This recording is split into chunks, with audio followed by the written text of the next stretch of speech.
धर्मेंद्र यादव, आपसे शुरू करता हूं। और दूसरी सबसे बड़ा सवाल है कि भाई महाकुंभ की बात है, डुबकी की बात है, 53 करोड़ लोगों ने डुबकी लगा ली, इसकी बातचीत है।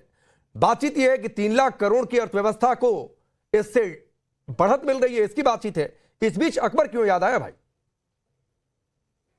राकेश जी, सबसे पहला सवाल तो भारतीय जनता पार्टी की योगी सरकार से होनी चाहिए, जो हिंदुओं और सनातनियों को रक्त स्नान करवा करके अपने सफल आयोजन का पीठ थपथपा रहा है।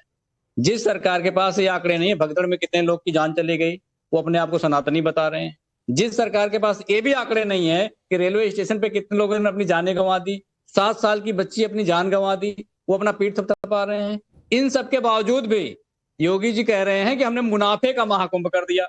ये इनकी मानसिकता में भरा हुआ है कि सनातन धर्म के, सनातन के मानने वाले लोगों को जान जोखिम में डलवा करके 300 किलोमीटर लंबा जाम लगवा दिया। ना सड़क पे कोई इंतजाम है, ना संगम पे कोई इंतजाम है, ना रेलवे स्टेशन पे कोई इंतजाम है। ये भारतीय जनता पार्टी का इंतजाम है। पैसा कितना खर्च कर रहे हैं? 15,000 करोड़ रुपया खर्चा हो रहा है। और मुनाफा कमाने की बात करते हैं तो भारतीय जनता पार्टी की तो नसों में बसा हुआ है कि धर्म में राजनीति घुसा दें और वहां से पैसा कमा लें, धर्म से पैसा कमा लें, कुंभ के आयोजन से पैसा कमा लें, अपने जाने वाले ठेकेदारों को ठेका दे दें, व्यवस्था पे कोई काम ही नहीं करें, पुलिस की कोई जवाबदेही नहीं है, मेला प्रभारी कोई जवाबदेही नहीं है, मुख्यमंत्री कोई जवाबदेही नहीं है। भगदड़ के बाद आज तक आंकड़े नहीं दे पा रही भारतीय जनता पार्टी की सरकार। पोस्टमार्टम के बाद पोस्टमार्टम के बाद लाशें ले जाने के साधन नहीं भारतीय जनता पार्टी हो गया।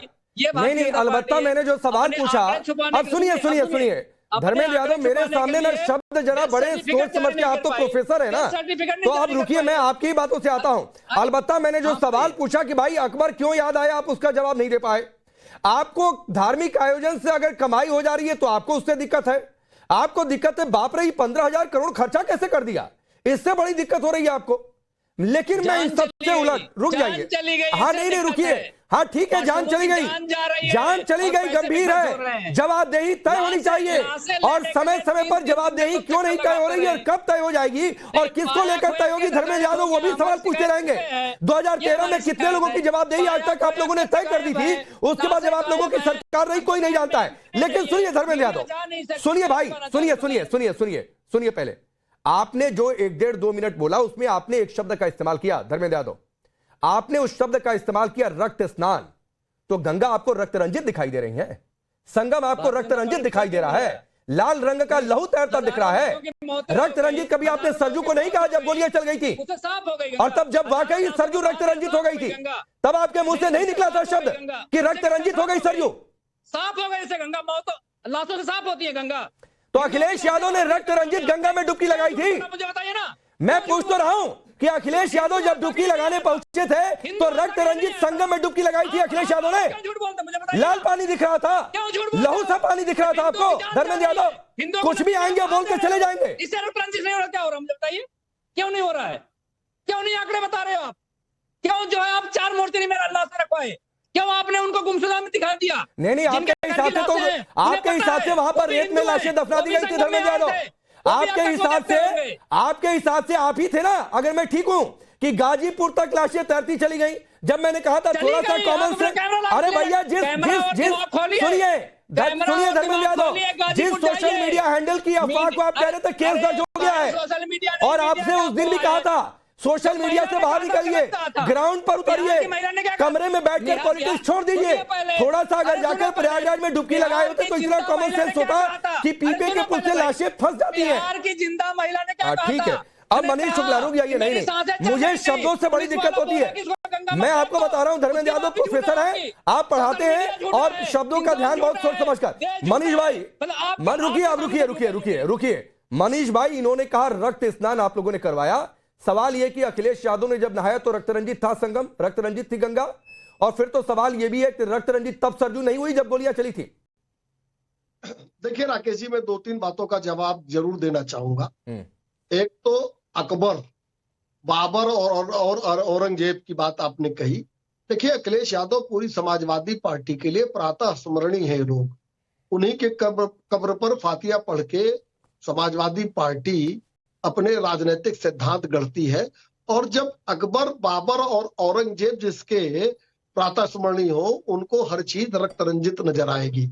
और अखिलेश यादव चाहे धर्मेंद्र यादव हो, उनको एक बात जानकारी के लिए मैं बता दूं कि 3 लाख करोड़ का जो बूस्टर डोज है वो उत्तर प्रदेश की अर्थव्यवस्था को लग रहा है, उससे कमाई सरकार को नहीं हो रही है। जो श्रद्धालु आ रहे हैं, जो खर्च कर रहे हैं, चाहे माला फूल पर, भाई बीच में मत बोला करिए, जो माला फूल खरीद रहे हैं, जो प्रसाद खरीद रहे हैं, जो टैक्सी ले रहे हैं, जो होटल में रुक रहे हैं या टेंट में रुक रहे हैं, तमाम प्रकार के व्यय जो उत्तर प्रदेश में आके हो रहा है, केवल प्रयागराज में ही नहीं, उसके बाद अयोध्या, काशी और वृंदावन भी जा रहे हैं। ये बात है कि 3 लाख का बूस्टर डोज उत्तर प्रदेश की अर्थव्यवस्था को लग रहा है। तो हमको लगता है कि कम से कम अखिलेश यादव जो उत्तर प्रदेश जैसे बड़े राज्य के मुख्यमंत्री रहे हैं, कुछ पढ़ लिख लिया करे, कुछ जानकारी ले लिया करे, सोशल मीडिया से उठा के अगर वजीयत इसी तरीके से होगी। एक बात और मैं कहना चाहता हूं कि राजा हर्षवर्धन, सम्राट हर्षवर्धन जाया करते थे कुंभ के दौरान और अपना संपूर्ण दान करके आते थे। महाकुंभ का आयोजन नहीं करते थे। महाकुंभ का आयोजन उत्तर प्रदेश सरकार भी नहीं करती है। महाकुंभ एक सतत और सनातन परंपरा है जो हजारों वर्षों से हो रही है। सरकार वहां व्यवस्था हो, श्रद्धालुओं को कोई कष्ट न हो, एक व्यवस्था बनाने की प्रक्रिया करती है। ठीक है अखिलेश जी, राजा हर्षवर्धन जी जाते थे, सर्वस्व दान करते थे, लेकिन कुंभ का आयोजन सनातन है, हजारों वर्ष से है। तो हमको लगता है कि जानकारी के अभाव में इस तरह की बातें नहीं। ठीक है, आपने एक बात कही मनीष भाई, आपने एक बात कही है, और सुनिए धर्मेंद्र जी आपके पास आऊंगा, लेकिन चूंकि आप भी प्रोफेसर हैं और इस पैनल पर एक और प्रोफेसर हैं, और मनीष शुक्ला जी ने एक बात कही, नहीं मैं आपको 10 नहीं, आपको 50 सेकंड 60 सेकंड दूंगा, लेकिन एक और क्लास का एक चैप्टर आप सुन लीजिए, उसके बाद आता हूं आपके पास। मनीष शुक्ला जी ने एक बात कही कि भाई प्रातः स्मरणीय है, औरंगजेब, अकबर, बिना उनके आप लोगों की सियासत चलती नहीं है। अब कपिल जी एक शब्द का इस्तेमाल जो इन्होंने किया, रक्त स्नान, रक्त रंजित, तो मुझे जरा बताइए कि अकबर के समय या मुगल शासकों की मैं बात करूं, औरंगजेब ने या फिर दूसरे मुगल शासकों ने कैसे इस देश को रक्त रंजित किया, जरा वो एक चैप्टर जरा इनको पढ़ाइए, फिर उसके बाद मैं जाता हूं, तब इन्हें पता चलेगा कि रक्त रंजित, रक्त स्नान क्या होता है।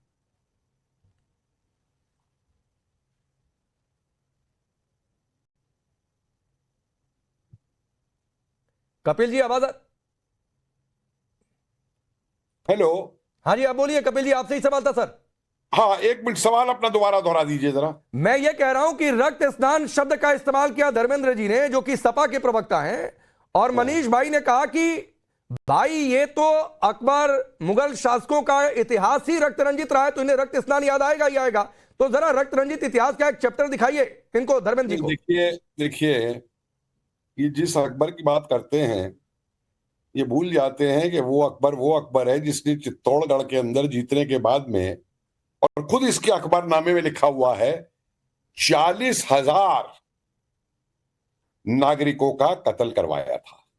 कुंभलगढ़ में 20,000 का करवाया था। जाके अकबरनामा पढ़ ले, अकबरनामा मैंने नहीं लिखा था। अगर ये प्रोफेसर साहब हैं तो पढ़ ले उस चीज को खुद जाकर के अकबरनामे।